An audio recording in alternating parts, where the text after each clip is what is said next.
Welcome back to another edition of Tark in the Dark.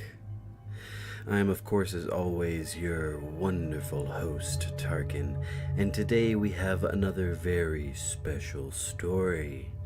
This one is called Bored.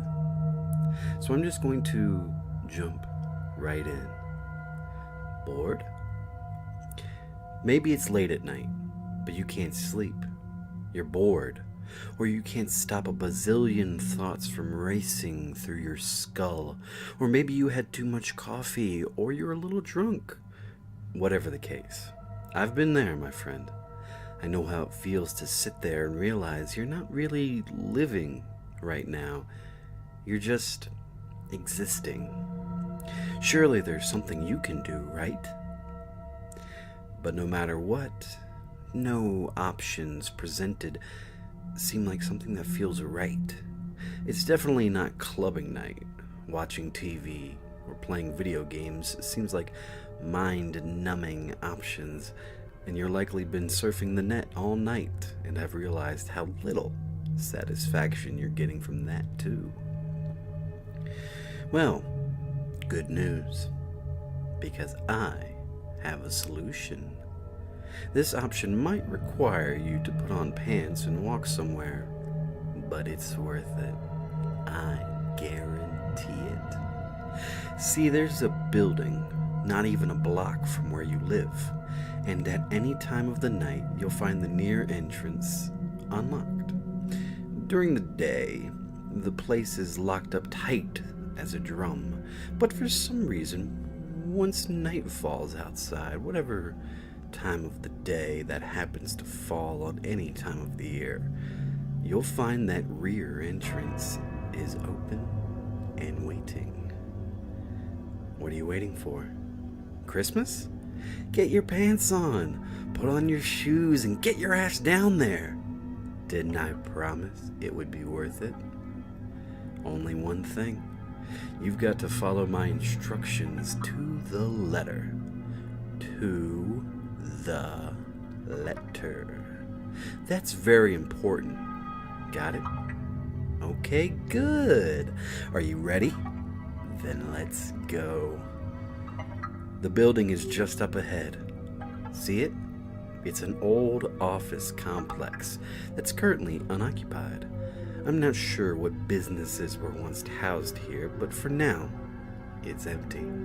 It's been here for years, and I don't recall a time when there was an actual business open there. Yes, of course I'm sure the rear entrance is unlocked. Didn't I say that? Let's head around the back.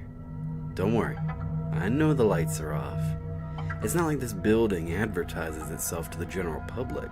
Only a select few have ever attempted what you're about to attempt. Stop worrying, okay? You'll be fine as long as you follow my instructions. There's the entrance. Go on and try the door. See? It opens, just like I said it would. Now, proceed to the first elevator you see. What do you mean it's too dark to see? Just use your flashlight. You didn't bring a flashlight? Didn't I tell you to? Oh, no. My bad. Well, you've started now, and you can't turn back. You don't want to know what happens if you ignore me and turn back now. You'll just have to use what light there is from the moon to proceed. Okay. The elevator is 10 paces forward and to the right. This building is 10 floors tall. You'll be going up to the 11th floor. Shut up, I'm explaining. What you need to do is get in the elevator and immediately press and hold the button for the 10th floor. When it starts to flash, let go of it right away and tap the button for the first floor. You did a good job there. Now, the elevator is proceeding to the 11th floor. If you'd pressed those buttons any differently, you might have wound up on a different floor. And believe me, you don't want that. The elevator doors open on a hallway that leads straight forward to a brightly illuminated exit sign. This is not our path. You run for that exit and you'll probably never make it there. If you do, you'll find out that the sign lies. Instead, you need to turn to the left and take the first door you see. Wait, is that really the first door you saw? You're about to head into it without even realizing that it was not the first door you saw. It was the second. The first door you saw was the one your eyes cast upon as you were turning. It's the second doorway on the left. True, but it wasn't the first door you saw after I gave the instruction. See what I mean?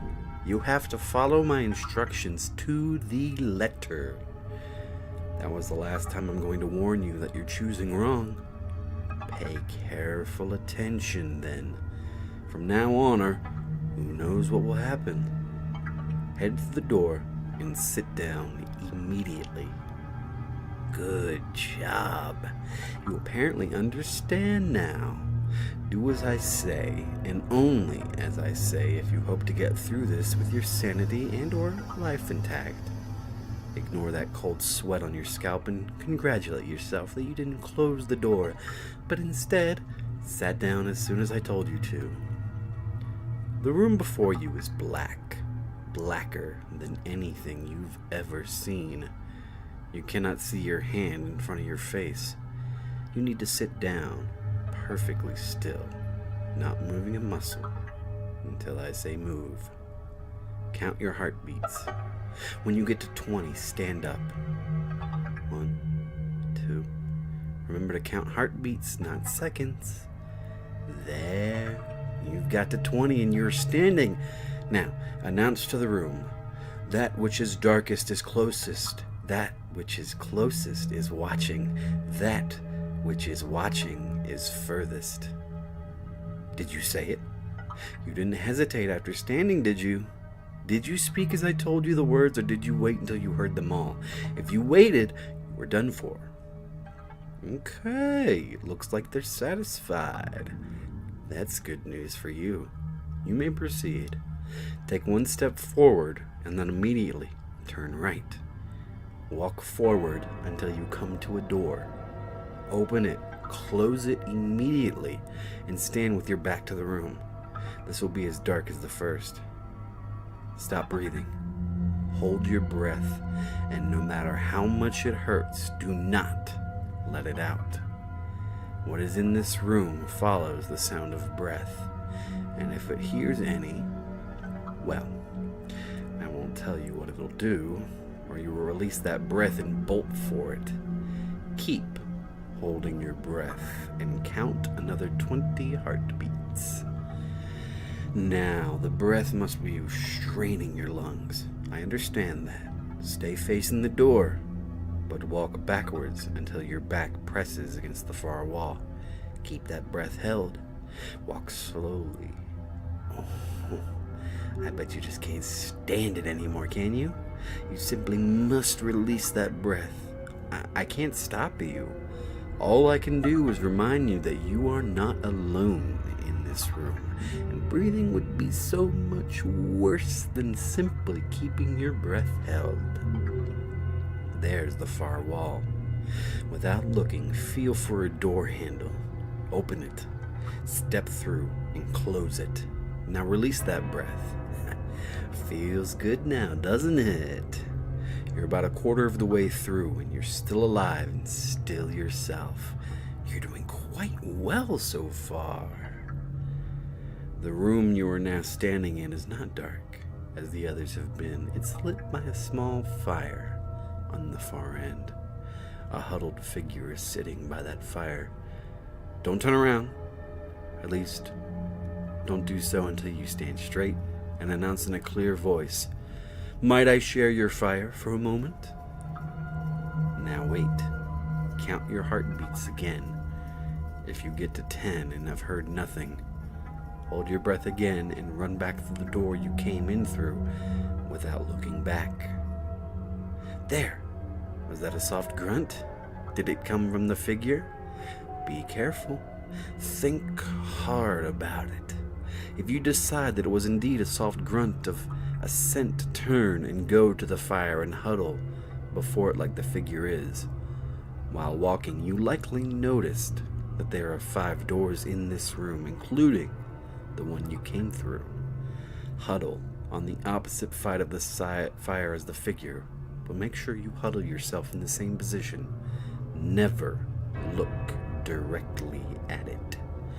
You won't like what you see. Now, you may have asked it any question you want to. Here's the catch. If it's the wrong question, you'll be stuck huddled in this position while it can get up and leave. Most people ask it which door to take. Good. You're asking him which door to take. And if you listen, he will tell you that it's the right-hand door closest to the one you came in. Don't get up yet. Consider the fact that this figure is not your friend. It doesn't know you, and it probably doesn't like you very much. Could it have lied? Maybe you should take exactly the opposite door it suggested. Or maybe this creature cannot lie, and you should listen to it. No, don't ask me. I truly don't know. One of these doors is the right one, but it's never the same door. You get to choose whether you believe the figure or not. Seems like you've chosen to listen to it. Let's see what happens. Wow, looks like today is your lucky day. You're doing very well so far. You find yourself in another long hallway. This one is longer and much, much darker. There are 2 doors at the end. If you walk straight to those doors, you will be forced to choose one, and neither is marked. You can feel that presence, can't you? The one that's right behind you. You can feel its breath on your neck. You can sense how close it is. The hairs on your neck prick up. It's going to follow you. If you look around, you will regret it. Don't speak to it. Don't acknowledge it in any way. Just walk. Walk until you hear whispering. If I were you, I would pay attention to that whispering. Not so much what's being said as which door it's coming from. You're hearing it now, aren't you? Yes, just right up there to the right. You stopped as soon as you heard it. You're still listening. You're doing so well. Yes, it's still there. And yes, you still need to ignore it. Turn to the door you hear it coming from and walk straight toward it. Place your hand on the knob. Now, here's where things get complicated. On the other side of that door is whatever you're picturing in your head when you turn the knob. So it's important, vital, that you do not think of the thing you fear the most. You know that thing that sometimes keeps you awake at night because you're certain that if you close your eyes, it will come for you. That creeping feeling you get when you think someone's watching you. That idea or thought that your deepest nightmares try to hide from you. I'm warning you. If you're thinking about it, stop. Don't turn that doorknob until you've cleared it from your mind. Are you still thinking about it? You are, aren't you? The presence behind you is getting closer. You have 3 ways out of this. You can run for the 2 doors at the end and accept whatever fate lies beyond them. You can let the presence behind you catch you and do whatever it's going to do. Or you can stop thinking about your fear right now and open that door. Whatever your choice, you're not bored anymore. Told you it was worth it. The end. And that was by the author, writer Josh. And what a fun story that was. So if you enjoyed this story, like, comment, share with your friends. You can still find me on iTunes under Tark Talk. I'm also there on Facebook as well. Give me a follow. And most importantly, have a spooky,